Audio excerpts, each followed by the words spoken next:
हमारा लगभग 24 से 26 मंथ का पीएफ जो है वो अभी तक हमारे अकाउंट में जमा नहीं हुआ है।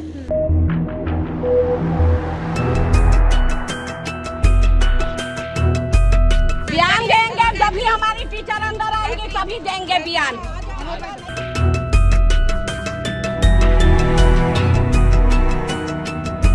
संगठन में कि ऊपर से कोई दबाव डाल के ये सब चीज़ को छुपाया गया है। राजधानी रायपुर के सालेम स्कूल काफी विवाद में रहता है। एक बार फिर से विवाद में आगे हापन में पीछे देख सकता था। अभी हम सिविल लाइन थाना में मौजूद है। यहाँ बैरिकेटिंग लगे, पुलिस के बल यहाँ पर तैनात है।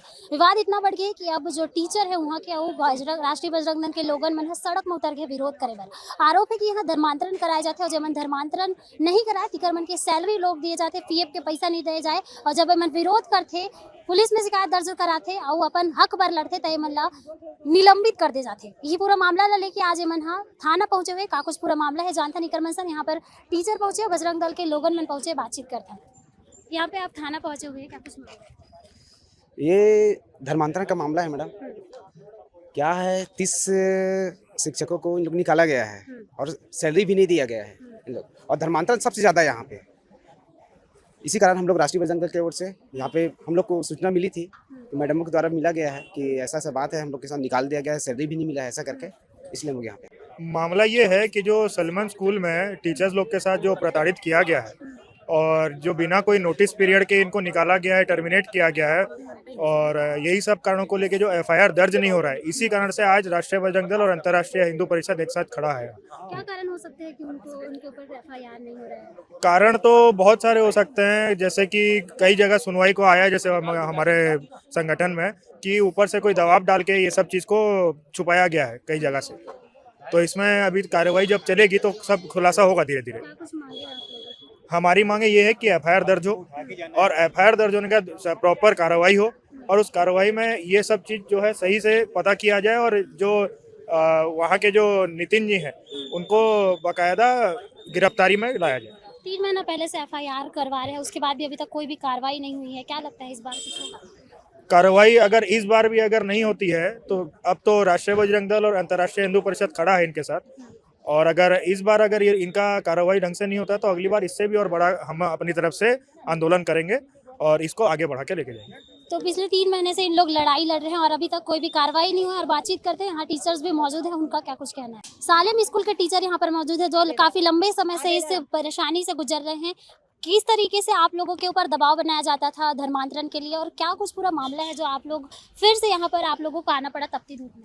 हमारा धर्मांतरण से कोई रिलेशन नहीं है क्योंकि हम खुद एक क्रिश्चियन स्टाफ हैं, तो इस मैटर पे हम कुछ बोल भी नहीं सकते आपको। आरोप ऐसे ही लग रहा है। ये जिनको बोला गया है उन्होंने लगाया है, तो जो भी सवाल है इससे रिलेटेड अगर आप उनसे पूछें तो वो ज़्यादा बेहतर तरीके से आपको बता सकते हैं। आप यहाँ पे क्यों आए हैं, कैसे आए हैं? हमारा लगभग 24 से 26 मंथ का पीएफ जो है वो अभी तक हमारे अकाउंट में जमा नहीं हुआ है और शुरू से हम इसकी मांग कर रहे थे और हमारी जो सैलरी है अभी भी जनवरी से हमको अभी तक सैलरी नहीं मिली है। तो वो सब चीज़ की मांग जब हमने की, हमने आवाज़ उठाई टीचर्स ने, सबने, तो सारे टीचर्स को टर्मिनेट कर दिया गया। रात में 1:30 बजे के लगभग सबके पास व्हाट्सएप में टर्मिनेशन ऑर्डर आया है जो कि बिल्कुल गलत है। तो बस इसी चीज़ के लिए हमने आवाज़ उठाई है। क्या कारण हो सकता है आप लोग को सैलरी नहीं मिल रही, ऊपर से आप लोग को टर्मिनेट कर दिया? ये तो जो अभी मैनेजमेंट बैठा है आप उनसे ही ज़्यादा अच्छे से पूछे। हमको तो ये लगता है ये सारी चीज़ें जो हमारा टर्मिनेशन हुआ है वो सिर्फ एक रिवेंजिकल एटीट्यूड है, क्योंकि हमने अपना पीएफ और हमने अपना कोविड और हमने अपनी सैलरी के लिए आवाज़ उठाई इसीलिए। देखिए, मैं 2023 में, पहले ये बता दूं कि मैं सन 2000 से Saint Paul's Salem English medium school में मैं एज ए स्टाफ थी, टीचिंग स्टाफ। उसके बाद 2016 में मुझे Saint Paul's church English higher secondary school में एज इंचार्ज प्रिंसिपल मुझे वहाँ पे डिप्यूट किया गया।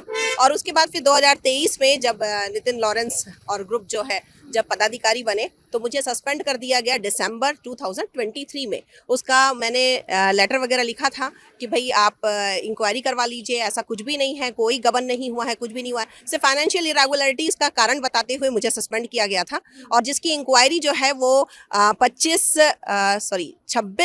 जुलाई 2024 और 27 जुलाई 2024 को इसका इंक्वायरी हुआ, लेकिन उस इंक्वायरी में पूरी में क्लीन चिट हो गई, जिसके लिए नितिन लॉरेंस ने खुद ही मुझे बोला कि आप जो है वो क्लीन चिट हो गए हैं, मैं आपको वापस से रीइंस्टेट का मैं एक लेटर दे रहा हूं करके। तो मैंने बोला ठीक है करके, लेकिन उनका रीइंस्टेट का लेटर मुझे कभी नहीं मिला। और उसके बाद फिर ऐसा हुआ कि वो सस्पेंशन में ही मेरा समय जो है वो बीतता चला गया। आज जो है मैं 2026 में हम लोग खड़े हैं, आज मई 2026 है, लेकिन मुझको आज तक उन्होंने रीइंस्टेट का कोई लेटर नहीं मिला, नहीं दिया गया। और दूसरी बात यह है 2022 की जो कमेटी है और 2024 की जो कमेटी है, दोनों के बीच में टकराव हुआ, जिसके लिए firms register firms and society और उसके बाद फिर उद्योग मंत्रालय के द्वारा, वाणिज्य एवं उद्योग मंत्रालय के द्वारा ये किया गया कि 2022 की जो कमेटी है वो सर्वमान्य रहेगी और 2024 की जो कमेटी, 2024 की कमेटी में श्री नितिन लॉरेंस और ग्रुप था, और 2022 की कमेटी में श्री रेवरेंड अतुल आर्थर और श्रीमती शशि वाघे, इनका ग्रुप था। तो 2022 की कमेटी जो कि शशि वाघे ग्रुप जो है उनको मान्यता दी गई, और 2024 की जो कमेटी उसको निरस्त किया गया, जिसके लिए वो लोग अपील में गए थे हाई कोर्ट में, लेकिन वहां पर भी वो कुछ भी उनके फेवर में कुछ भी नहीं निर्णय हुआ। और बाद में ऐसा हुआ कि इन लोगों को एसडीएम के द्वारा जबकि आप उसको पूरा लेटर को देखेंगे, ऑर्डर को पूरा देखेंगे, तो उसमें साफ लिखा हुआ है कि 60 दिवस के अंदर एसडीएम को इलेक्शन कराना था। लेकिन वो इलेक्शन किसके साथ कराना था, वो उसको भी अगर आप देखेंगे तो शशि वाघे एंड ग्रुप के साथ मिल करके इलेक्शन कराने की बात उसमें लिखी गई। आपको कितने महीने की सैलरी पीएफ वगैरह नहीं दी गई है और कब आपको टर्मिनेशन किया गया? मुझे टर्मिनेट जो है वो दिसंबर 2023 में किया गया है, जो कि एकदम बेबुनियादी था। उन्हीं लोगों ने इंक्वायरी किया, लेकिन उस इंक्वायरी में भी तो मैं क्लीन चिट हो गई। लेकिन और पीएफ जो है जब 2023 दिसंबर में मुझे जब सस्पेंड किया गया, उसी समय से मेरा जो पीएफ का जो पैसा है वो धीरे धीरे करके मैं देख रही थी मैं अपना पासबुक, तो किसी मंथ में डाला गया, किसी मंथ में नहीं डाला गया, इर्रेगुलर है। तो आप देख पा रहे हैं कि बिना किसी रीजन के यहाँ पर लोगों को टर्मिनेट कर दिया गया, और इसी के साथ भारी संख्या में आज राष्ट्रीय बजरंग दल के लोग पहुंचे हैं, थाने का घेराव कर रहे हैं और मांग कर रहे हैं प्रिंसिपल के ऊपर एफआईआर की। और इस पूरे मामले में हम नॉन टीचरों से भी बातचीत की है, उन्होंने क्या कुछ कहा है वो आगे सुनेंगे। लेकिन उनका आरोप है कि उस स्कूल में धर्मांतरण के लिए उनको उकसाते थे, धर्मांतरण नहीं करने पर उनको सैलरी रोक दी जाती थी, उनका पीएफ का पैसा रोक दिया जाता था, और यहाँ तक उसका विरोध करने पर उनको टर्मिनेट कर दिया गया। आगे आप सुनेंगे कि आया मदर्स क्या कुछ बोल रहे हैं। सिविल लाइन थाना में इस बार पक्का एफआईआर होना चाहिए, झूठा वाला नहीं, जो दिखावटी रहता है मीडिया के सामने और बजरंग दल के सामने में खाली दिखावटी करते हैं, उस टाइप का नहीं।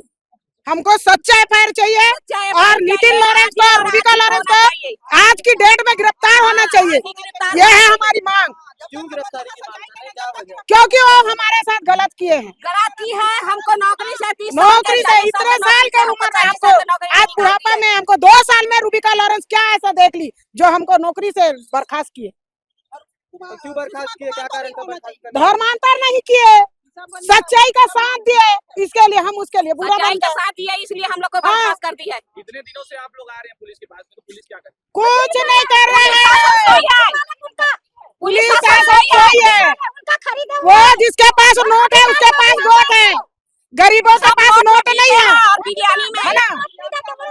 नोट में ये हमारे पास भी पैसा रहता तो सुनवाई होता, हमारे पास पैसा नहीं है, इसीलिए हमारा सुनवाई नहीं हो रहा है। एक एक करके पिछले बार जब आप 18 मार्च को आए थे, हाँ, पिछले बार जब आप लोग आए थे तो क्या हुआ था, क्या कहा था पुलिस ने आपका सुनेंगे, बोले हमारा मस्त प्यार से बैठा के हमारे एफआईआर लिए, उसके बाद कुछ नहीं, उसको कचड़े के ढेर में डाल दिया, कोई सुनवाई नहीं हुआ हमारा। आज हम नौकरी से बर्खास्त होके बैठ गए, टर्मिनेट होके। वो पूजा पाठ का बेटा पूजा पाठ जाए जहाँ भी, हमारे नौकरी में क्यों वो आँच लगा रही है? क्यों हमारे नौकरी 30 साल की नौकरी खा के बैठी हो 2 साल में?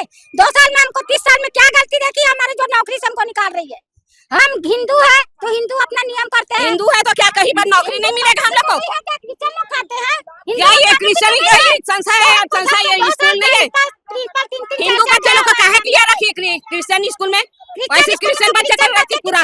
हिंदू बच्चे से तो उसका पेट चल रहा है क्या? फिर हमको क्रिश्चियन बनने में क्यों होता है? सबसे पहली बात है, इनका मेरे पास सूचना आया था। मैं अंतर्राष्ट्रीय बजरंग दल ओजस्वी जिला अध्यक्ष हूँ। लगातार ये प्रताड़ित ही है, और पहली बात तो अगर टर्मिनेट करते हो सबसे पहले 15 दिन पहले नोटिस पीरियड दिया जाता है, जो कि इन्हें नोटिस नहीं दिया गया। इन्हें तत्काल रात में बोला गया कि आप टर्मिनेट हो। तो सुना आपने कि आया मदर्स ने क्या कुछ कहा। उनका आरोप है कि सीधा धर्मांतरण नहीं कराने पर उन्हें टर्मिनेट कर दिया गया और उनका ये भी आरोप है कि पुलिस वाले लगभग 3 महीने से इन लोग उनके पास गड़गड़ा रहे हैं, बार-बार आके एफआईआर की मांग कर रहे हैं, लेकिन पुलिस वालों ने आज तक कोई भी कार्रवाई उन पर नहीं की। अब देखने वाली बात ये होगी कि आज उनका बयान अंदर में चल रहा है, क्या कुछ सामने निकल के आता है, क्या इस पूरे मामले में कार्रवाई होती है नहीं। फिलहाल इस पूरे मामले में आपका क्या कुछ कहना है कमेंट में जरूर बता। ऐसी अपडेट के लिए जुड़े रहे खबरी चाय के साथ। धन्यवाद। खबरी चाय।